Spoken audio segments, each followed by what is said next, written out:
ರೈತ ನಾಯಕ,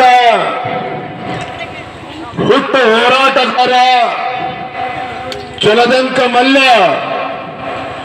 ಬೂಕನಕೆರೆ ಸಿದ್ದಲಿಂಗಪ್ಪ ಯಡಿಯೂರಪ್ಪನವರಿಗೆ ಜನ್ಮ ಕೊಟ್ಟಿರ್ತಕ್ಕಂಥ ಮಂಡ್ಯ ಜಿಲ್ಲೆಯ ಪುಣ್ಯ ಭೂಮಿಯ ಮೇಲೆ ಭಾರತೀಯ ಜನತಾ ಪಾರ್ಟಿಯ ಜನಾಕ್ರೋಶ ಯಾತ್ರೆಯನ್ನ ಇವತ್ತು ಪ್ರಾರಂಭ ಆಗಿದೆ. ನಿನ್ನೆ ಮೈಸೂರಿನಿಂದ ಪ್ರಾರಂಭ ಆಗಿರ್ತಕ್ಕಂಥ ಈ ಜನಾಕ್ರೋಶ ಯಾತ್ರೆ ರಾಜ್ಯದ ಈ ಜನವಿರೋಧಿ ಕಾಂಗ್ರೆಸ್ ಸರ್ಕಾರದ ವಿರುದ್ಧ ಈ ಜನಾಕ್ರೋಶ ಯಾತ್ರೆ ಮಂಡ್ಯಕ್ಕೆ ಬಂದು ತಲುಪಿದೆ.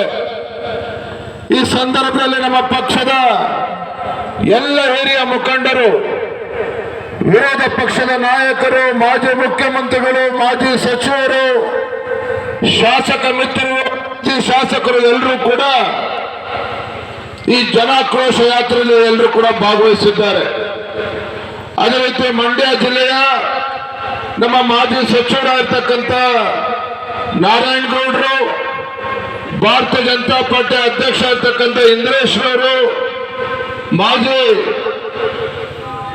ನಮ್ಮ ಹಿರಿಯರಾಗಿರ್ತಕ್ಕಂಥ ನಂಜುಂಡೇಗೌಡರು, ಅದೇ ರೀತಿ ಸಿದ್ದರಾಮಣ್ಣ ಅವರು, ಅಶೋಕ್ ಜೈರಾಮ್ ಅವರು, SP ಸ್ವಾಮಿ ಅವರು, ಸಚ್ಚಿದಾನಂದ ಅವರು, ಅದೇ ರೀತಿ ಬೂಕಳ್ಳಿ ಮಂಜು ಅವರು, ಶ್ರೀನಿವಾಸ್ ಅವರು, ಡಾಕ್ಟರ್ ಸದಾನಂದರವರು ಎಲ್ಲ ನಮ್ಮ ಪಕ್ಷದ ಹಿರಿಯ ಮುಖಂಡರು ಭಾಗವಹಿಸಿದ್ದಾರೆ. ಬಂಧುಗಳೇ, ನಿಮ್ಗೆಲ್ಲರೂ ಕೂಡ ಆಶ್ಚರ್ಯ ಆಗಿರ್ಬೋದು. ಏನಪ್ಪ ಚುನಾವಣೆ ಘೋಷಣೆ ಆಗ್ತಾ ಇದೆಯಾ, ವಿಧಾನಸಭಾ ಚುನಾವಣೆ ಹತ್ರ ಬರ್ತಾ ಇದೆಯಾ, ಬಿಜೆಪಿಯವರು ರಸ್ತೆ ಇಳಿದ್ಬಿಟ್ಟಿದ್ದಾರೆ, ಹೋರಾಟ ಪ್ರಾರಂಭ ಮಾಡಿದ್ದಾರೆ ಅಂತ ಹೇಳಿ ನಿಮ್ಗೆ ಆಶ್ಚರ್ಯ ಆಗಿರ್ಬೋದು. ಇವತ್ತು ನಮ್ಮೆಲ್ಲ ಪತ್ರಿಕಾ ಹಾಗೂ ಮಾಧ್ಯಮದ ಸ್ನೇಹಿತರು ಕೂಡ ಇದ್ದಾರೆ. ಭಾರತೀಯ ಜನತಾ ಪಾರ್ಟಿ ಇವತ್ತು ರಾಜ್ಯದಲ್ಲಿರುವ ಕಾಂಗ್ರೆಸ್ ಸರ್ಕಾರ ಆಡಳಿತ ನಡೆಸ್ತಾ ಇದ್ದಾರೆ.